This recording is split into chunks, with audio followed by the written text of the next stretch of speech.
वैद्यकीय शिक्षण आणि त्या वैद्यकीय शिक्षणासाठी असलेली स्पर्धा आणि या स्पर्धेसाठी लाखो करोडोची आर्थिक उलाढाल करणारं महाराष्ट्र नव्हे तर हे संपूर्ण देश आणि त्या स्पर्धेनंतरही शासकीय निकषानुसार लागलेल्या महाविद्यालयांची जी परिस्थिती आहे त्यामुळे शिक्षणाचा घोळ होत असल्याचं वास्तव्य नुकत्याच एका युनिव्हर्सिटीच्या माध्यमातून त्या महाविद्यालयाच्या विरोधात दिलेल्या त्या आदेशावरून समोर येत आहे।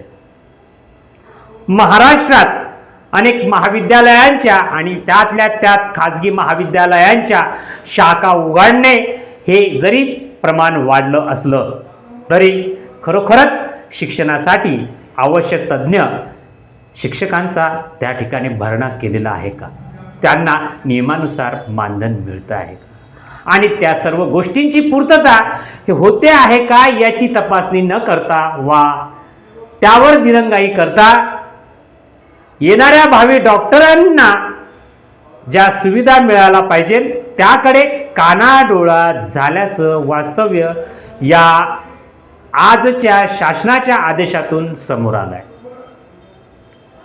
तर महाराष्ट्राच्या या शैक्षणिक धोरणाला जी तिलांजली देण्याचं काम संस्थाधिकाऱ्यांकडून होत आहे त्यावर हा प्रकाश टाकणारा व्हिडिओ त्या विद्यार्थ्यांचं होणार काय, त्यांना आता यानंतर निवड करण्याची गरज पडणार आहे तर ते विद्यार्थी भावी डॉक्टर होतील की संघर्षच करतील, कारण एका संघर्षातूनच ते इथपर्यंत आलेले असताना प्रशासनाची वा संबंधिताची दिरंगाई त्या विद्यार्थ्यांची डोकेदुखी ठरणारी आहे।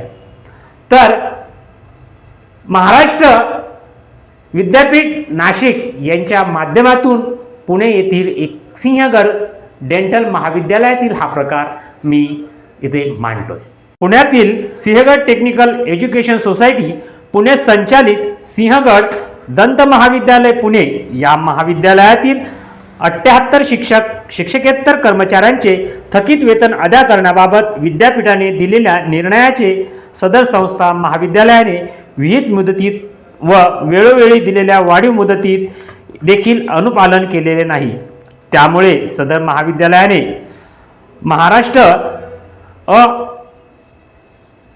महाविद्यालयाने MAVIB अधिनियम 1998 चे कलम 63 मधील संलग्नीकरणाच्या अटी व शर्तीचा भंग केलेला आहे।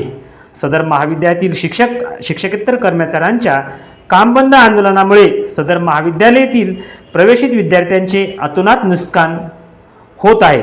सदर प्रकरणी गाराणे निवारण समिती समोरील प्रकरणाच्या नस्ती नियोजन मंडळाची नोटीस, सदर नोटीशीस संस्था महाविद्यालयाने दिलेले उत्तर व विद्या परिषदेने नियुक्त केलेल्या समितीचा अहवाल विचारात घेता सदर प्रकरणी खालील कारवाई करण्यात येत आहे।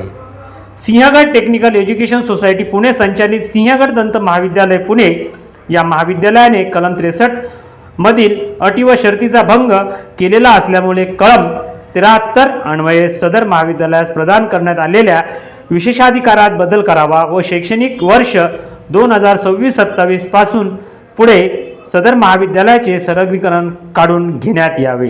सदर महाविद्यालय शैक्षणिक वर्ष 2026-27 पासून पुढे असंलग्नित करण्यात आल्यामुळे सदर महाविद्यालयात प्रवेशित व सध्यास्थितीत शिक्षण घेणाऱ्या सर्व पदवी पदव्युत्तर अभ्यासक्रमाच्या विद्यार्थ्यांना राज्यातील इतर खाजगी विनाअनुदानित महाविद्यालयामध्ये कायमस्वरूपी स्थानांतरित करण्यात यावे।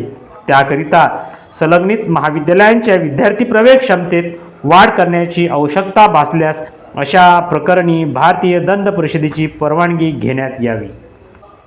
सध्या नमूद आदेश हा विद्यापीठाने त्या महाविद्यालयाच्या बाबतीत काढला तर जणू गेल्या काही वर्षामध्ये मेडिकल महाविद्यालय काढण्याचा सपाटा जणू महाराष्ट्रात सुरू झाला असला तरी या ठिकाणी विद्यार्थ्यांना सेवा सुविधा दिल्या जात आहेत का, त्यांच्याकडून डेव्हलपमेंट फीच्या माध्यमातून आकारण्यात येणारी फी ही कोणत्या निकषानुसार आकारण्यात येते याचं विद्यापीठाने पाहणी केली आहे का?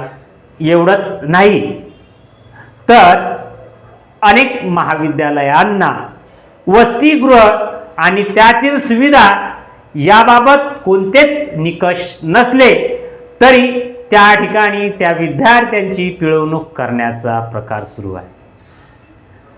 आज मेडिकल कॉलेजला प्रवेश तो BAMS असो, डेंटल महाविद्यालय असो वा अन्य शाखांमध्ये घेतलेला प्रवेश हा खरोखरच अटीतटीचा आणि पालकांच्या आर्थिकतेचा ऱ्हास होऊन मिळवलेले गुण आणि ह्या स्पर्धेतून महाविद्यालयात घेतलेला प्रवेश आणि त्यामध्ये महाविद्यालयांचं व्यावसायीकरण आणि भावी डॉक्टर हेच यांचे ग्राहक अशी स्थिती ही शिक्षणाच्या बाबतीत दिसून येते.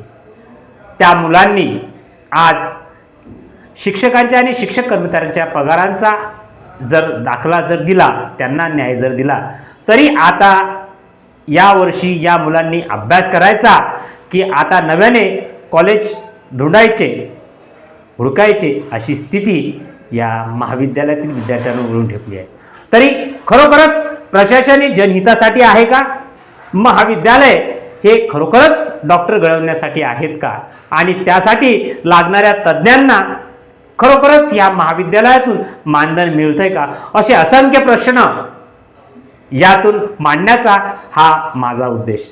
आज एक प्रकरण जर आज या महाविद्यालयाच्या माध्यमातून समोर आलं असलं तरी गेल्या 3 ते 4 वर्षामध्ये नव्याने सुरू झालेल्या महाविद्यालयामध्ये याही पेक्षा बिकट परिस्थिती आहे आणि कुठलाही व्यक्ती वा मेडिकल विद्यालयाचा कुठलाही अनुभव नसलेल्या कर्मचाऱ्यांचा यात हस्तक्षेप आहे. विशेषतः संस्थाधिकाऱ्याच्या जवळीक असणारे कर्मचारी हे या स्पर्धा परीक्षातून पास होऊन या कॉलेजमध्ये प्रवेशित झाले, यांना ज्ञान शिकवण्याचा प्रयत्न करतात.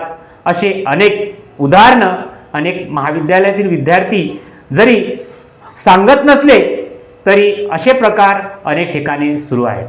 महाराष्ट्र मेडिकल महाविद्यालय आणि या नाशिक अंतर्गत असलेल्या विद्यापीठाने या महाविद्यालयांची कसून चौकशी करण्याची गरज आहे. भावी डॉक्टरांसाठी असलेली ही महाविद्यालय खरोखरच यांना भावी डॉक्टर घडवण्यासाठी वा आर्थिकतेची उत्पन्न मिळवण्यासाठी असल्याचं वास्तव्य समजत आहे. सदर व्हिडिओ हा आवडला असेल लाईक करा, फॉलो करा आणि या चॅनलला सबस्क्राईब करा. मला ऐकून घेतलं त्याबद्दल धन्यवाद.